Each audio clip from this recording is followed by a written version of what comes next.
दुनिया में कई अद्भुत जगहें हैं,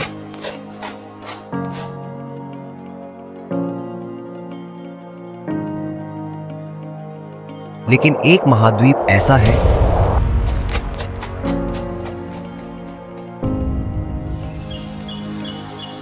जिसमें सबसे ज्यादा खजाने हैं। एशिया।